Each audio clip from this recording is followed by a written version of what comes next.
Can you imagine those words? Those were the last words my husband ever said to me before he shoved me out into an October storm and turned the double bolt lock on our life. Get out of my sight, Sloan. I don't need a thief in my bed. I was 32 years old. I had no car, no phone, no money, and just a wet trench coat over my work clothes.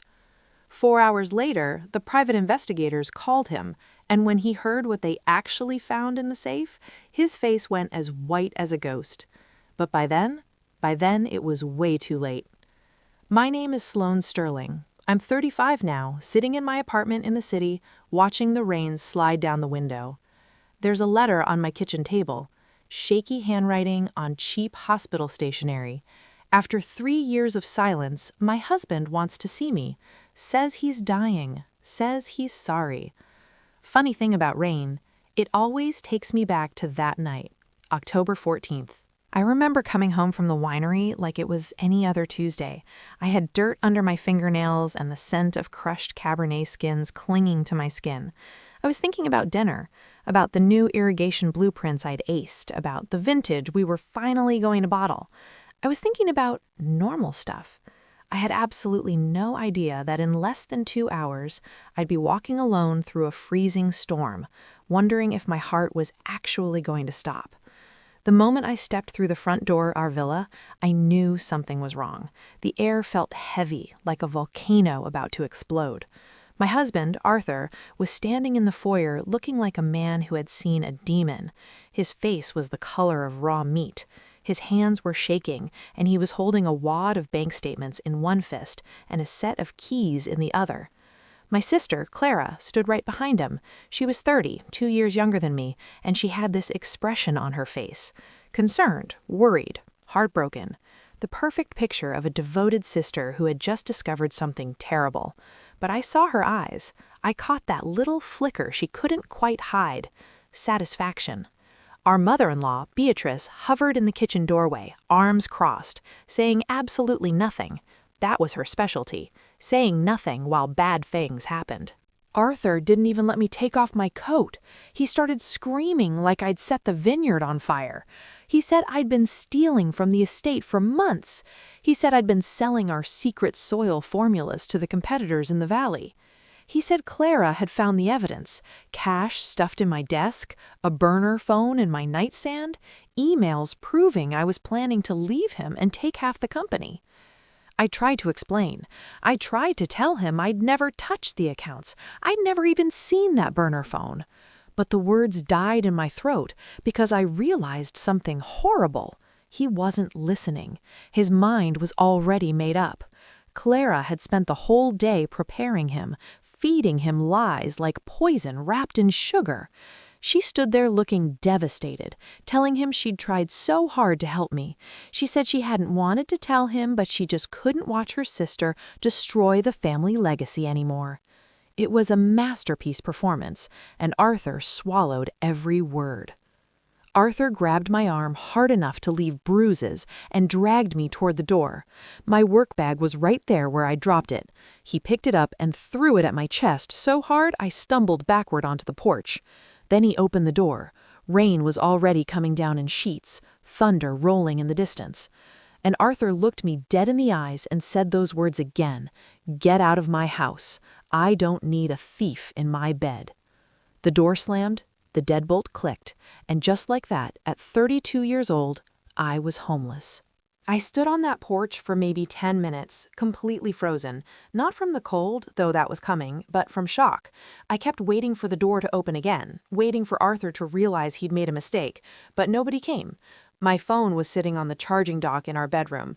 I wasn't allowed to grab anything. My bag had my laptop, a half-eaten granola bar, and absolutely nothing useful for surviving a night in the mountains. So I started walking. If you're enjoying this story of betrayal, please subscribe and tell me in the comments where you're watching from and have you ever been blamed for something you didn't do. I see everything. Thank you for your support. Now let's get back to the road. I didn't make a conscious decision about where to go. My body just moved on autopilot toward the only safe place I knew, my Aunt Josephine's cottage, 7 miles down the mountain. 7 miles doesn't sound like much when you're driving a luxury SUV. When you're walking through a freezing rain in leather flats with no coat, it might as well be 700. The road stretched ahead of me, dark and slick. Cars splashed past without slowing down. I was just a shadow on the roadside. After the first mile, my clothes were soaked through to my skin. After the second mile, I couldn't feel my fingers. But I kept walking. What else could I do? Go back and beg? Arthur had already replaced me in his mind. I had nowhere to go except forward. The thing about betrayal is that it's a physical cold. It starts in your chest and moves outward until your whole body is numb. I made it 4 miles before my legs gave out. I remember thinking I'd just lean against a fence post for a second, just a quick rest. But my knees buckled, the gravel came up fast, and then everything went dark. 3 hours after throwing me out, Arthur's phone rang. The voice on the other end was cold and professional. It was the private security firm he'd hired to watch me. The lead investigator, a man named Miller, said, "Mr. Sterling, we've been reviewing the footage from the office as you requested. We've found the person who accessed the offshore accounts. We have them on camera using the secondary terminal in the guest wing."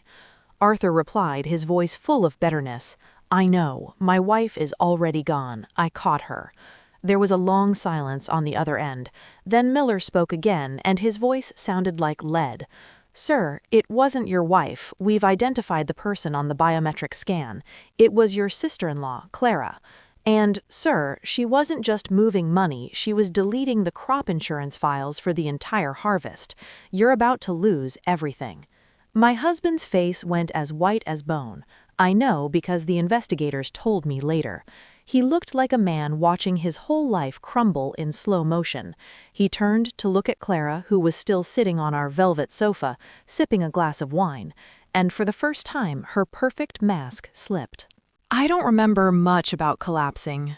Just the gravel biting into my palms, the smell of wet asphalt, and then a sudden, heavy silence. It was like someone had reached out and switched off the world. What I remember is waking up. Fluorescent lights, the smell of antiseptic and industrial floor cleaner, a scratchy hospital blanket tucked so tight around me I felt like I was being held by someone who was afraid I'd break. I hadn't felt that way in years. I tried to move my hand, but it felt like it was made of lead. A voice came from the corner of the room, soft but sharp as a razor. "Don't try to sit up yet, Sloane. You've been under for 6 hours. Your core temperature was low enough to worry the nurses, but your heart is too stubborn to quit." I turned my head slowly. It was Aunt Josephine. She was 67 years old, a retired forensic auditor who looked like a sweet grandmother but had the soul of a wolf. She was sitting in a plastic chair, a stack of folders in her lap, and a cold cup of coffee in her hand. "How did I get here?" I croaked, my throat feeling like it was filled with glass. "A trucker found you," Josephine said, her eyes narrowing as she looked at me.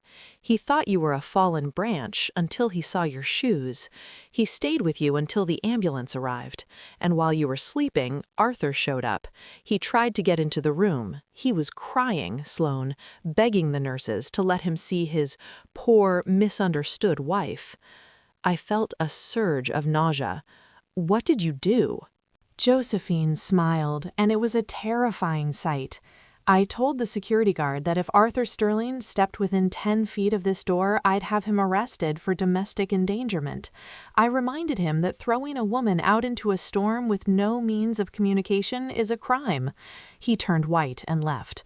But he's been calling Sloane every 10 minutes. He's starting to realize that the thief he kicked out was the only thing keeping his company alive. Josephine handed me a folder. Inside were the reports Miller, the investigator, had sent.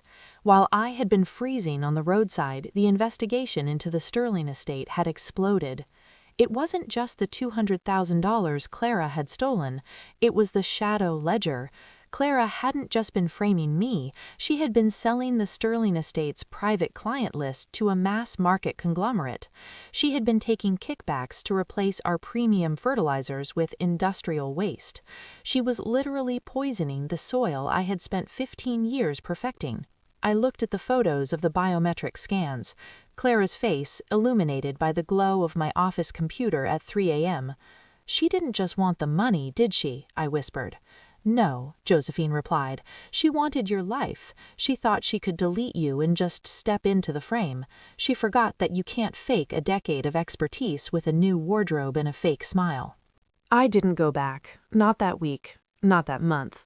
I stayed with Josephine in her cottage. We didn't spend the time crying, we spent the time working. Josephine had access to the state's historical land titles. I had the mental map of every vine on that estate. Together, we found the paper trap. See, Arthur's father, the original founder, had left a clause in the estate's deed. The land was only sterling property as long as it remained an active, high-yield agricultural site. If the soil quality dropped below a certain grade due to negligence, the land title would revert to the secondary stakeholder. And who was the secondary stakeholder? A trust fund my mother had set up for me and Clara, managed by a neutral third party. Clara had been poisoning the soil to make a quick buck on kickbacks. In doing so, she had accidentally triggered a clause that would strip the land away from Arthur and hand it directly to the trust. If you're rooting for the stinky country girl to take back her kingdom, hit that like button. We are nearing the end, and trust me, the reveal is worth every second. Tell me in the comments, what would you do if you found out your own sister was poisoning your life's work? Now, back to the final harvest. I waited for the gala, the legacy label launch. Arthur had put every remaining cent into this. He had borrowed against the villa, he had borrowed against the equipment, he invited the governor, the top wine critics, and the men who could make or break a label with a single tweet. I arrived at 9 p.m. I wasn't in my work clothes anymore. I was wearing a dress the color of a deep, bruised plum. I had Josephine on my arm. We walked through the ballroom like we owned the air. Arthur was on the stage, a microphone in his hand. He was mid-sentence talking about purity and legacy. When he saw me, the microphone screeched. He dropped it. "Sloan," he stammered, his voice echoing through the speakers. "What are you doing here? This is a private event." I didn't stop walking until I was at the foot of the stage. "I'm here to check on my investment, Arthur, and to inform the guests that the wine they are currently drinking is contaminated with industrial runoff." The room went silent. You could hear the bubbles popping in the champagne glasses. Clara stepped forward, her face a mask of fake concern. "Sloan, please, you're unwell. You've been through a lot. Security, please help my sister to her car."